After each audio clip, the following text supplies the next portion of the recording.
বাংলাদেশ জাতীয়তাবাদী দলের ম্যানিফেস্টোতে যে কথাগুলো বলা আছে এই সংকট থেকে উত্তরণের ব্যাপারে, যে সেগুলো আমরা আলাপ করেছি, যে বিশেষ করে এরকম একটা অবস্থা থেকে উত্তরণ করতে গেলে আমাদের যে অনেকগুলো রিফর্ম দরকার, অনেক ডিরেগুলেশন দরকার। অর্থনৈতিক মানে ব্যাংকিং সেক্টর তো অত্যন্ত খুবই খারাপ অবস্থায় আছে, শেয়ার বাজার খুবই খারাপ অবস্থায় আছে, তারপরে ট্যাক্স জিডিপি অবস্থা খুবই কঠিন।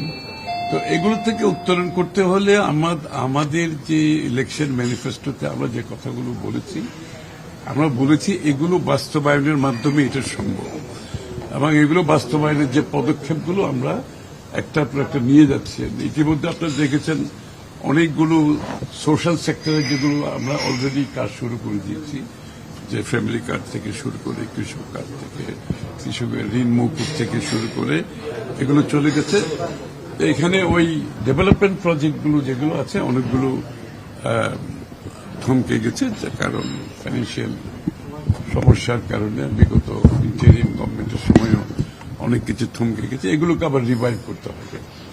তো এগুলো রিভাইভ করতে গেলে যে আমাদের আর্থিকভাবে আমাদেরকে যে সংস্কারের মাধ্যমে অর্থনীতিকে একটা জায়গায় নিয়ে যেতে হবে, এবং অর্থনীতিকে সেই জায়গায় নিয়ে যেতে হলে যে পদক্ষেপগুলো, সেই পদক্ষেপগুলো আমরা ইতিমধ্যে কিছু নিয়েছি, বাকিগুলো খুব সহসা নিতে যাচ্ছি। যেটা আমি বহুদিন ধরে আমরা বলে আসছি যে deregulation, reforms, is of doing business, ব্যবসাকে সহজতর করে দেওয়া, কস্ট অফ ডুইং বিজনেস কমিয়ে আনা।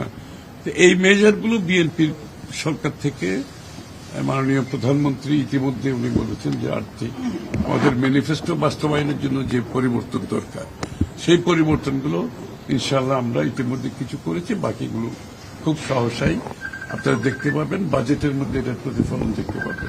এবং আইএমএফ এর যে রিকোয়ারমেন্ট এগুলো আমরা আলোচনা করেছি কতটুকু সম্ভব, এবং যেখানে বাংলাদেশের বর্তমান অর্থনৈতিক প্রেক্ষাপটে যেগুলো সম্ভব না এগুলোকে আমরা ক্রমান্বয়ে করতে হবে, একসাথে সব করা যাবে না। কারণ অর্থনীতি যে জায়গায় দাঁড়িয়ে আছে সেখান থেকে উত্তরণ করতে হলে আমাদেরকে আমাদের মতো করে কিছু চিন্তা করতে হবে। ওটা তো জুলাইতে আলাপ হবে, এটা তো নেক্সট যখন রিভিউ যেটা জুলাইতে হবে। জুনের মধ্যে $1.3 বিলিয়ন দেওয়ার কথা রয়েছে। না ওটা জুলাইতে রিভিউ হবে, ওটা জুলাইতে গিয়ে রিভিউ হবে। এর মধ্যে আমরা বাজেটের প্রস্তুতি, ওয়াশিংটনে এপ্রিলে মিটিং আছে, স্প্রিং মিটিং আছে, সেখানে আলোচনা হবে। স্যার, আইএমএফ আপনাদের কি পরামর্শ দিল এই যে যুদ্ধের প্রেক্ষাপটে? হ্যাঁ, যুদ্ধের প্রেক্ষাপট আছে, তারপরে ব্যাংকিং সেক্টরে চ্যালেঞ্জ আছে, ক্যাপিটাল মার্কেটে চ্যালেঞ্জ আছে, জিডিপি, ট্যাক্স জিডিপি তো আমরা সবচেয়ে একেবারে নিম্ন পর্যায়ে, এটাতে ইমপ্রুভমেন্টের ব্যাপারে আমরা কি করতে পারি। এই পর্যন্ত অর্থনৈতিক ব্যবস্থাপনায় আপনারা দেখেছেন আমরা সরকারের মাত্র 1 মাস হয়েছে, এই 1 মাসের মধ্যে রমজান মাস ছিল, এর মধ্যে যুদ্ধ শুরু হয়েছে, আপনারা দেখেছেন। কিন্তু এরকম তেলের জ্বালানি সংকট সত্ত্বেও কিন্তু পরিবহনে কোনো সমস্যা হয় নাই, পরিবহনগুলো ঈদের সময় সবাই বাড়িতে যেতে পেরেছে, ভাড়া বাড়ে নাই, দ্রব্যমূল্য স্থিতিশীল ছিল।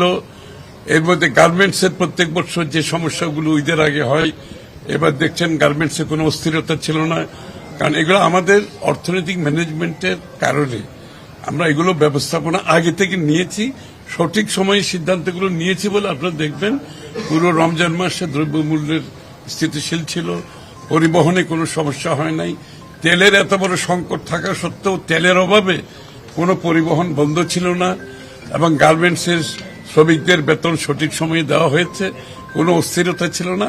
এই পর্যন্ত অর্থনৈতিক ব্যবস্থাপনায় আমরা চেষ্টা করে যাচ্ছি, কিন্তু সরকার তো একা পারবে না। আমরা সকলের দেশবাসীর কাছে আবেদন করব, সকলকে সহযোগিতা করতে হবে, সহানুভূতিশীল হতে হবে, সংযম আমাদের মধ্যে আসতে হবে। যেহেতু যুদ্ধ কোন সরকারের হাতে নেই, যুদ্ধ হচ্ছে অন্য জায়গায়, আমরা হচ্ছে এটার ভুক্তভোগী। এর জন্য আমাদেরকে একটু সংযমের দিকেও যেতে হবে, সরকারকে সহযোগিতা করতে হবে, সহানুভূতিশীল হতে হবে, সবাই মিলে আমরা সংকট থেকে উত্তরণ করতে পারবো, অর্থনীতিকে এগিয়ে নিতে পারবো।